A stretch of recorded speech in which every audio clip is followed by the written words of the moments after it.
Well, hello there, motherfuckers. Time for a Raw review, and not a bad show this week. Whoa, what's wrong with me? I know people have been writing in the comments, oh man, you know, something's wrong with Brad. What's going on here? Hey, you know, here's the thing. I ain't just here to talk shit about the WWE. You know, yes, maybe because it's a bad product and stuff, and when there's a bad show that might make for an entertaining review. But when the show's actually good, it's decent, and you're starting to make improvements in some ways, and don't get me wrong, this company's got a long way to go. There's so much shit. There still was a lot of shit tonight, but the shit has been lessened considerably just the past 2 weeks. You know, we had a very good SmackDown. Last Raw was pretty good. This Raw was decent enough. You know, so, you know, as wrestling fans, it is our duty to, if we're going to review these shows, we have to review them as sensible individuals. You know, we can't just be shitting all over it, because then we're going to be looking like a bunch of fucking mongoloids. You really want to look like a bunch of dimwits, a bunch of knuckleheads. Everything is WWE's bad, even the 5-star matches. You know, when they do something good, we have to acknowledge it. We can't just shit over anything, because that's going to get us nowhere. You know, if you want, you know, this company to improve, you have to acknowledge when they do something well, because whether they say it or not, WWE has no choice but to listen to the fans, because it's everywhere. They're on the internet. And they even now allow some YouTube comments on their videos, so they fucking see what we've got to say. They're not just complete, you know, a lot of them are, but some of them are fucking listening to what we've got to say. So, you know, nonetheless, you should, if you're going to be here on YouTube, if you're going to comment, if you're going to make videos, you should be honest about the fucking product. If they do bad, say it's bad. Stop defending stupid shit. If it's good, say it's good. You know, let them know. I want to see more of this, you know. But people are counterproductive. They did this during the Rumble. They gave us a good match with Daniel Bryan and Bray Wyatt. We don't appreciate it. We act like a bunch of idiots. Oh, the whole thing was bad. You know, just because one thing bad happened, Daniel Bryan not being in the Rumble, people fucking lost it. You know, one thing ruins a whole show. I'm sorry. That's not how it works here in the normal world. Maybe in Retardville that's how it works, but not here. So, you know, we've had a string of pretty good shows. 4 shows in a row have been good. The past 2 SmackDowns, last one, now this one. I count 4 decent shows, motherfuckers. Pretty good. Not attitude era quality. Hell fucking no. Not ruthless aggression quality. Nah, but, you know, pretty decent stuff. This might be a result of CM Punk, you know, walking out. And they might be nervous because they've got guys, Del Rio and Ziggler, that are planning to leave. You know, so there you go right there. And, you know, Cena's banged up right now, so they're a little bit nervous here. So, yeah, so let's get right into it. A little brief introduction there so, you know, people understand where I'm coming from and they're not, I got mad. You know, no, I haven't gone crazy mad or, you know, insane in the membrane or anything like that. No, I'm doing just fine. It's just that, you know, you have to show appreciation towards a good show. We start off with Betty White in the Big Show. Not bad. You know, for like, if they're going to have Betty White there, just get it out of the way. She says she's there to, you know, kick some ass. Alright, not really funny. I didn't laugh at it, but, you know, I guess it fits into the Betty White's personality. I don't hate Betty White. It just doesn't have a purpose here on this fucking show.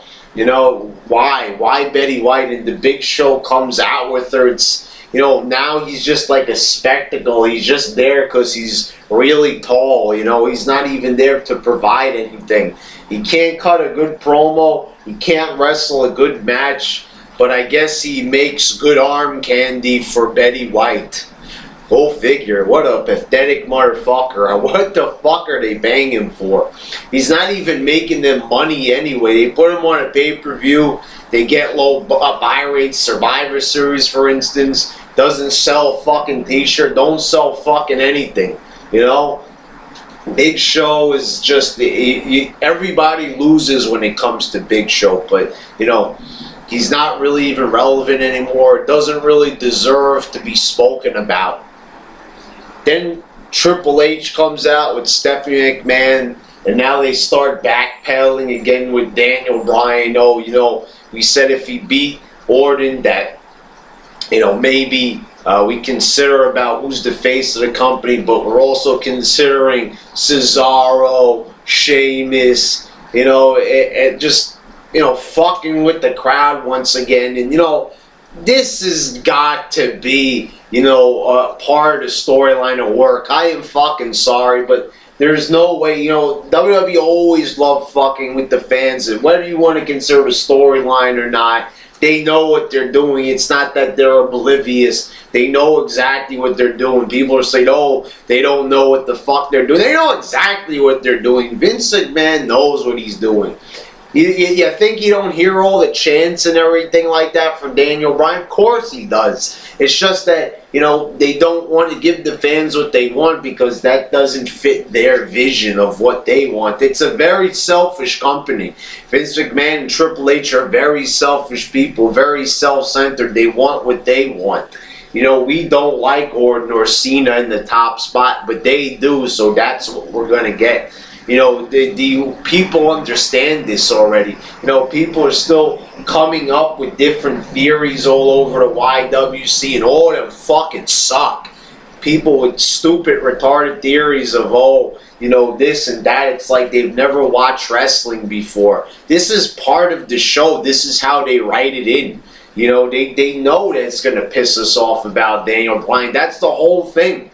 Same thing with Michael Cole. Everybody hates that he says vintage. It's, you know, it's been spoken about that he commentates the way he does based on the fans' reaction. He knows that they hate him, so he's going to keep on doing it. You know, it's like it doesn't click with people. They have all these shoot interviews all inside the business. Everybody reads the dirt sheets, but still people don't get it. It's, you know, it's part of the fucking show. This is how they do business. They do shitty business. That's how they do business. So Orton comes out and he's sucking up to the Authority. Then this prompts Daniel Bryan to come out and they give him the night off. I don't really understand how this is good. You know, he should have wrestled tonight. I don't understand why this is supposed to be like a good thing. Like, why would they book him not to wrestle the show? See, more stuff. It prompted a lot of boos from the audience. They know that many people look forward to Daniel Bryan wrestling on Raw. It's one of the few things that's good about Raw. Not putting him on the show, I don't get it. But, you know, I kind of do get it in the same breath, because this is how they do business. This is how they've always done business. They don't follow what people think or want. Occasionally, they do. You know, we're lucky that Daniel Bryan has gotten this far in the company. You know, we're really that much lucky. Then you got the Wyatts defeating Rey Mysterio and the Rhodes Brothers. This was a good match. Especially the finish. Rey Mysterio goes for his fucking annoying 619. Bray Wyatt just catches him and BAM! Just one fluid motion, Sister Abigail. That was a hell of a fucking finish. That was a pretty good fucking match to open up the show. Not bad. You know, the Wyatts have really captured my attention as of late. You know, I didn't jump on the bandwagon like these other idiots here in the YWC. The first moment they come there, people jump on their bandwagon. No, I actually wait till I see quality. And what I see from Bray Wyatt is, you know, this Bray Wyatt eventually has to break away from the Wyatts, you know, from the Wyatt family, and just go solo. Because this guy is definitely better than the other two. He's like, really, this guy is just carrying everything by himself almost. Not to say that Luke Harper ain't a decent wrestler. He's pretty good. But Bray Wyatt is, you know, he's pretty epic in the ring. The guy shows a lot of personality. He just comes in there and he tears shit up. You know, even that, like, just coming in and doing that one move, it looks so fucking good, like so fluid and just awesome. It's, you know, Bray Wyatt. What a top star, and definitely a guy that should be considered for definitely world championship material right there. That right there is a champion. Personality, good promos, good wrestling skills. Bray Wyatt, you know, that's one of my faves right now. Then you got Fandango defeating Santino for no good reason. I don't understand why this was put here. I guess it's follow-up from last week with the dance-off. I don't know what the point of bringing Emma in so she could, you know, do this every single time she comes out. That's going to get old really quickly, but I see that it's going to be her thing, you know, being the goofy chick and all that, dancing around. But that's got to stop, you know. There's got to be some substance. If anybody wants to appreciate these divas, they got to show that, you know, something more, a little bit of personality, something out there, you know, come on. They're dancing around like this, and, you know, I was happy to see Santino get beat. I like Fandango now, but, you know, very, like, anticlimactic, like, nothing fucking happened in this match to really, like, warrant my attention. Then it was Sheamus and Christian defeating the Un-Americans. Holy shit, good match again. You know, even better than the Wyatts match. This match was pretty fucking physical. It was stiff. It was hard hitting. A lot of good moves. And Sheamus, man, Sheamus takes some time off and he looks like $1 million in there. You know, I might have spoken about in the past how I want him to turn heel, but maybe this is what he needed. Maybe he was hurt for a while, but now he's wrestling a lot better. He was quick, he was agile, he was like really into this match, and you know, this is what we need to see. And guys like Cesaro can definitely help out, you know, guys improve the quality of matches even more. I mean, yeah, this was an example of something I would like to see on like every show. Just, you know, if they could at the very least give us one really good match, even if all the other matches are just decent. One really good match like this, because this was pretty fucking good. I mean, I really enjoyed this match. There was a lot of times where I winced, like, damn, like, some really good shit in here. Yeah, so just a really well put together match. You know, this is the type of stuff I appreciate. When I watch wrestling, I want a physical fucking match.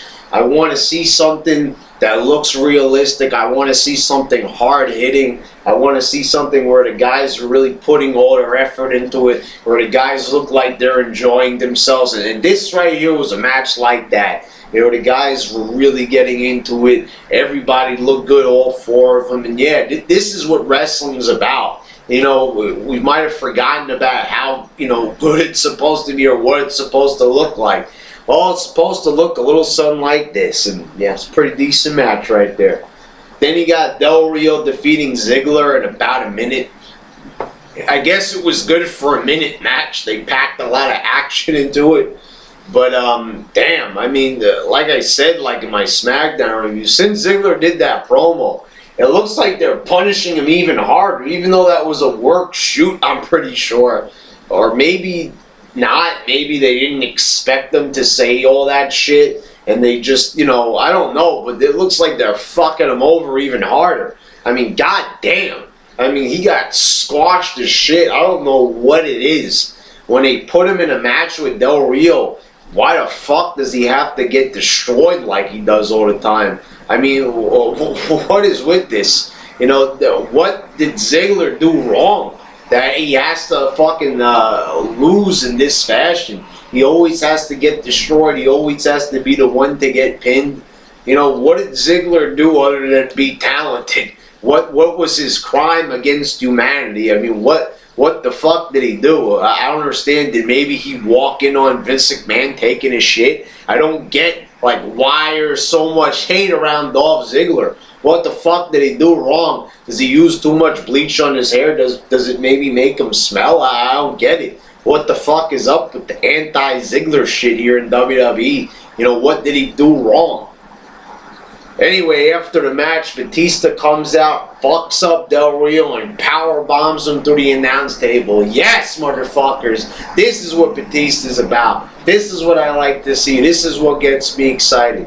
If you're gonna have Batista, don't have him come out in skinny jeans and go, hey, you know, you gotta have him come out there and kick some fucking ass. Sort of Batista was looking even weaker than Betty White.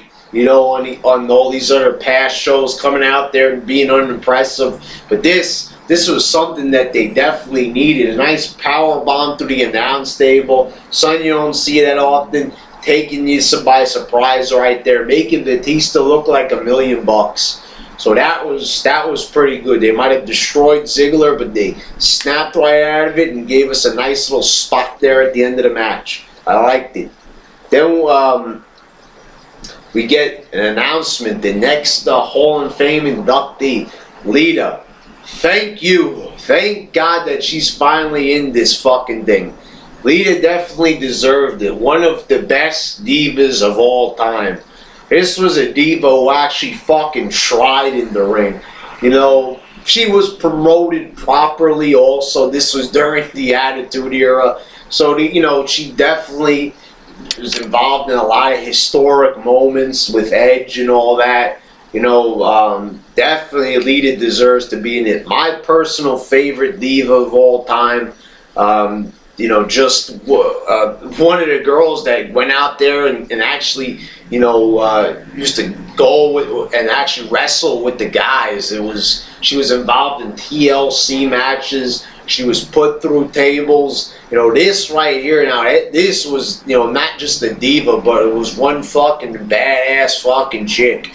So definitely Lita deserves to be in here. And I'm looking, Jake Roberts, Warrior, Lita. This is looking to be a pretty good class. You throw Macho Man, Owen Hart, maybe Scott Hall in there. You might have one of the best classes of the Hall of Fame in there. And definitely, you know, but still, I have to say this right now. Why the fuck is the Macho Man not in there? The man died like fucking 3 years ago. Why the fuck is he not in there? This is a fucking injustice. I can see it because I think he died after WrestleMania 27, but the 28 and the 29 ones, he wasn't there. This Hall of Fame is complete shit until Macho Man gets in there. And I know that might sound a little bit harsh, but Macho Man is one of the biggest, you know, best wrestlers of all time. Besides Hogan, he was one of the most popular guys in the 80s. Warrior, Macho Man, Hogan. That's who the WWE was built around in the 80s. So why the fuck is he not in there? More credibility to this Hall of Fame because you got Warrior in there now. But Macho Man, where the fuck is he? He should be in there. He should have already been in there. Even, you know, I understand Vince McMahon didn't like him for a period of time, just like Warrior. But he should have been in there when he was still living. So now we can't even get a Macho Man speech. Imagine that speech at the Hall of Fame. How awesome it would be. Macho Man, give it one last, ooh, yeah. He wouldn't even put him on TV. Imagine Macho Man as a GM. I'm getting really pissed off talking about this because I miss the fucking Macho Man and I wish he was still with us today. They could have done so much awesome shit with him. You know, even if he couldn't wrestle, he still has that larger-than-life personality. He's one of the best promo guys. He's probably just right under Stone Cold when it came to promos, in my eyes. Damn, I miss him. But then you got the Outlaws backstage, and they're with Betty White.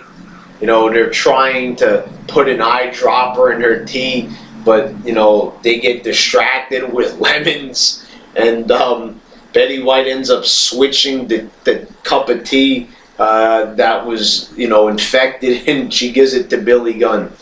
Not really funny, but I guess, you know, if they're going to have Betty White there, this is hijinks, you know, that's appropriate to her. So, you know, I guess it was decent for what it was. Not really funny, but entertaining, I suppose.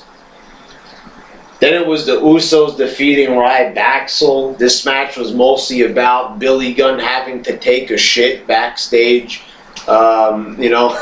But I guess it was a pretty decent match for an Usos match.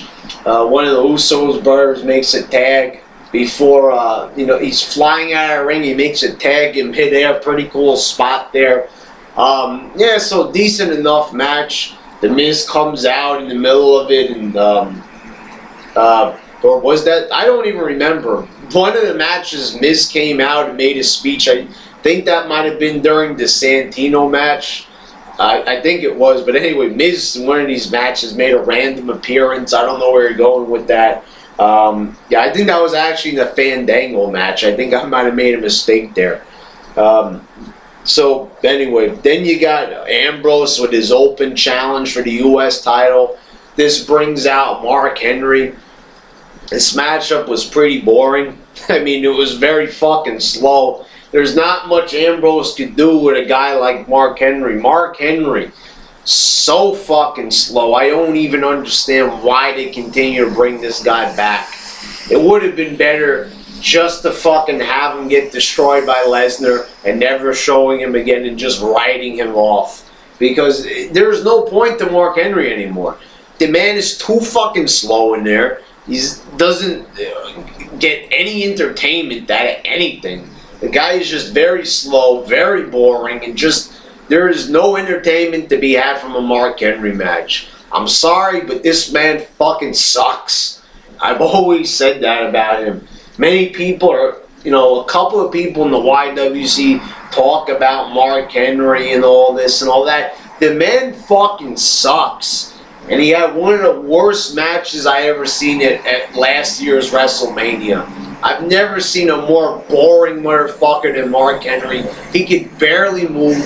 He's too big. He might be powerful, but the guy doesn't even do enough power moves. He doesn't even do anything else besides a fucking clothesline and the world's strongest slam. He's got the smallest moveset I've ever seen in my whole fucking life.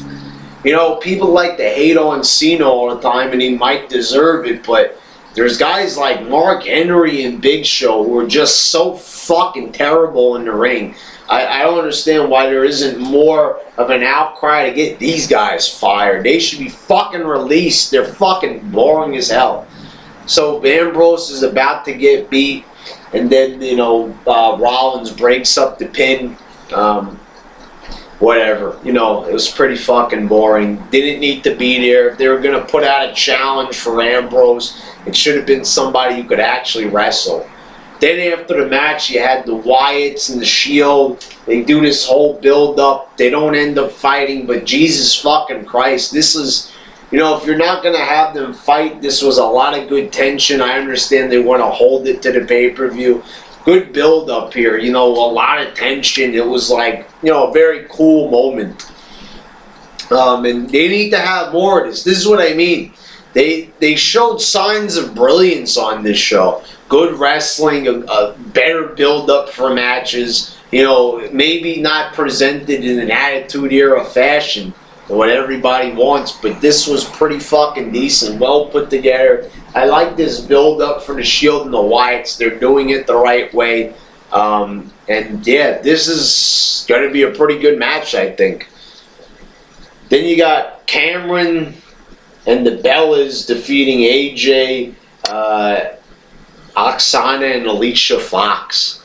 You know, why the fuck do we have to have 6-person diva tags on every single show? What is this? Every single fucking night since Survivor Series, we have had to see this on every single episode of Raw. It's always divas, you know, in 6-man, 8-man, 10-man tag team action. Why does it have to be this way? What happened to the one-on-one matches? Why is it all these fucking divas shoved into one match? And, you know, it was pretty fucking shitty, to say the least. I don't really see this, you know, now they're starting to push Cameron. You know, they're pushing different divas from week to week. They don't even know who the fuck they want. I don't even know, is Naomi injured? I guess she is. You know, that's the reason why she wasn't in this match. But, you know, what is this? You know, they build up divas and they forget about them. You know, there's no consistent, like, you know, back when they had Mickie James and Trish and Lita, you know, they stayed consistent. Now it's just like you feel like it's just one diva put out there for a month, you know, they have her feud and then they forget about her. I don't really see the consistency, how this is a good plan for the future. If they're going to continue with this belt and this division, they should fucking do something with it instead of just having it feel so, you know, like machine-like, like challenger, challenger, challenger, no nothing, no storyline, no build-up, no nothing. It's just a couple of divas getting pinned in a tag match. Fucking shit already. Just obliterate the division if you ain't even going to take it seriously anymore. Then Kane comes out and, you know, he's talking about the whole Daniel Bryan situation. And Daniel Bryan comes out and kicks his ass. You know, decent. I would have liked to see them actually wrestle on this show. The thing that confuses me is when exactly are they going to wrestle? I guess it's going to be on Raw because they're not going to wrestle at Elimination Chamber. Unless Bryan wrestles twice. Maybe they'll do that. I have no fucking idea. But why do we even have to have this match in the first place? You know, because they have a feud.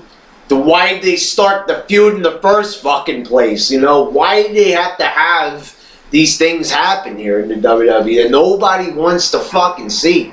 And, you know, I can question it, but then again, you know, I wake up to the realization of what I said at the beginning of the video. This is how they want things. They don't care what people don't want to see. This is what they want to see, and that is what we're going to see. And fuck that mentality, but that's the way how it is. I guess it was pretty exciting for Bryan coming out and kicking Kane's ass. Yeah, so decent enough. Then you got your main event. It was Cena defeating Randy Orton, and I like this match. Well, what can you really say?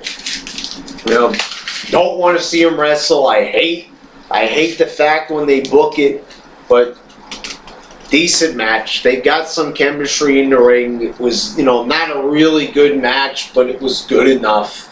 You know, some little good moments here and there. You know, at the beginning it was a little bit boring, but then it picked up. There was some good action, some good counters. You know, the typical kickouts of the finishers might have made it predictable. But, you know, what can I say? It was a decent match, a decent fucking match. I don't like that the show goes off the air with the camera fixated on Cena, because that's what it's all about. That's the guy right there. But, you know, I'm not going to be like everybody else here in the YWC and hate on a match even though it's good. They had a good match at the Rumble and everybody hates on it. It was a good match. What are we going to say? It's a fucking shitty match when it's actually good and lie about it just because we don't like the guys involved?